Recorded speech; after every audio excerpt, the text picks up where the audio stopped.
So, who am I? Now, this is going to have the same sort of requirement that I got into at the very beginning, or in that intro, that you'll have to assume the premise that everything is energy. So, in the same vein, you have to have some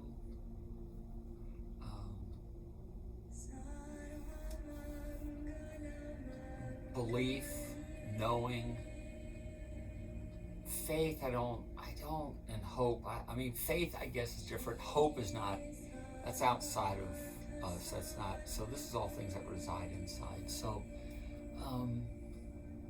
anyway, that there is something bigger. That there's something that's created everything, and that there's an intent and purpose, or at least what I've come to know is there's a balancing of everything that goes on in the energies. And so anyway, so you do need to come from that place.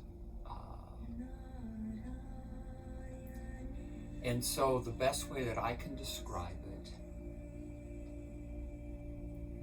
is that God, source, the intelligence behind, whatever you want to call it, but I choose to see the Creator, God, is a being that's got, you can sense the human aspects, maybe from a distance. I don't know, but I just don't see it as just, I don't know, a machine plugged in somewhere. So anyway, God decided that God wanted to experience.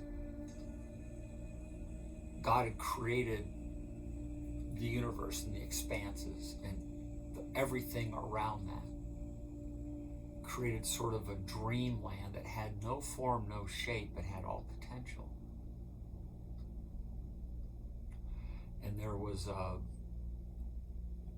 is an amazing logic that goes into this net, this matrix, if you will. So God then decided, after creating all, that God wished to experience in its consciousness in all infinite forms. And so there's that potential. And so somehow, some way, somewhere, I see myself as one of those poof. I'm a splinter, I'm a fractal of God. That's how Jenny describes it. You're a fractal here to have the illusion of separateness so that you can feel wholeness and oneness being separate. Does that make sense? And so that's a way to sort of describe, I guess, a bit about how this experience comes to be here and why.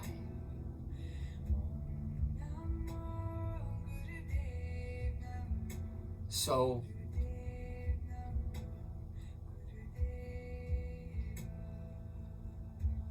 I'm an aspect or spirit of God. I have unique qualities and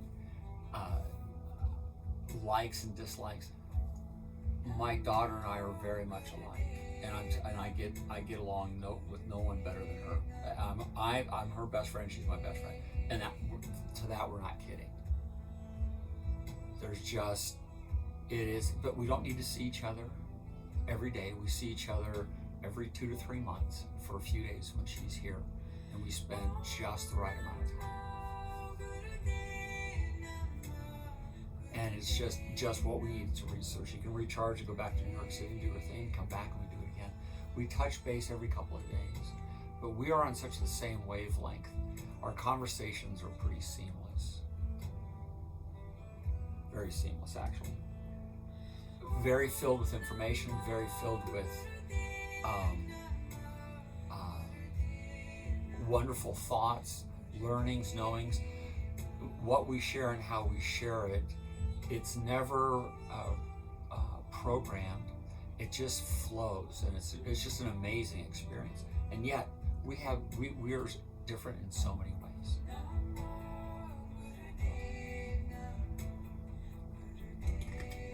So, I'm a very different aspect from all the other aspects that are here. Now, there's only 9 billion here out of the infinite potential.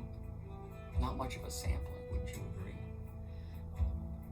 So yeah, we're going to be way different. Way different. It also helps me understand that everybody here is having their own experience. They're just like me.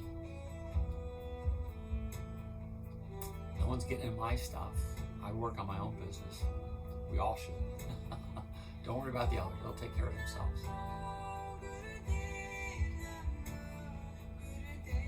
So, I'm an aspect, or I'm a fractal of God.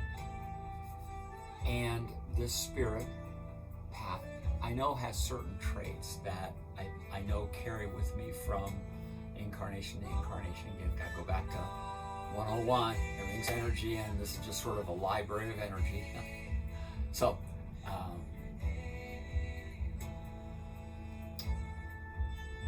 anyway, so I, as this spirit form, have a certain amount of souls. Apparently we all do. 7 to 12, I can't remember. It's like standard equipment. But I will tell you, numbers matter.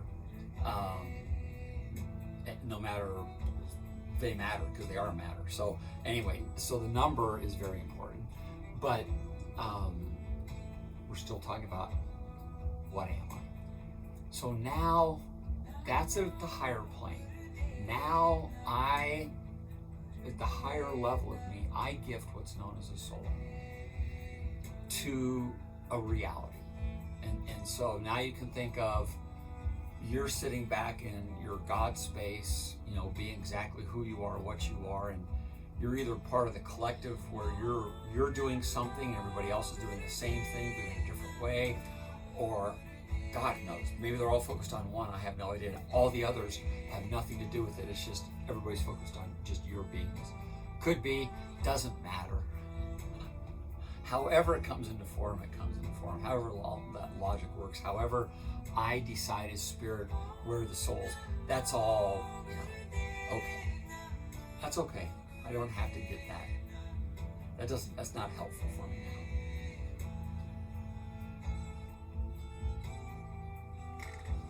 Maybe at a later date.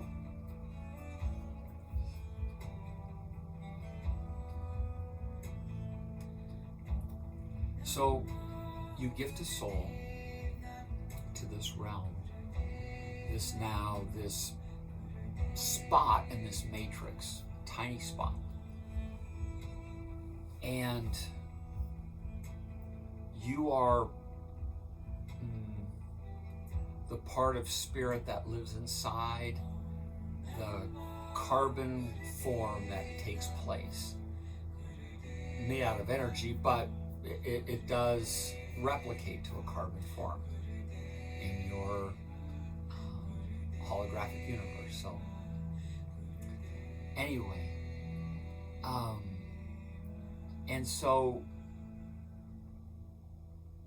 who I am is an aspect of God that dwells inside of me, and inside of this physical form I reside in what's sort of known as the base. That's where all of the drive and all of the will to create the fire it exists. Now, it gets way much more complicated, but that's how I'm going to describe it, because that's how it makes sense. And at a higher energy level, it does absolutely make sense. But as you get in the weeds and Reiki and the details, no, don't. It doesn't. But we're not getting into the weeds. We're just trying to get this at the gut level that resonates. So anyway, so that is the best way that I can describe as to who I am. Is I'm a unique aspect of God, having a human experience. There's a reason for me being here, as with all of us. Absolutely. If you're here at this point in time, then you are absolutely meant to be here. So it's awesome. It's wonderful. It's just going to get bumpy, but it's how we smooth those bumps and how we don't tag along with everything and get pulled into. So yes.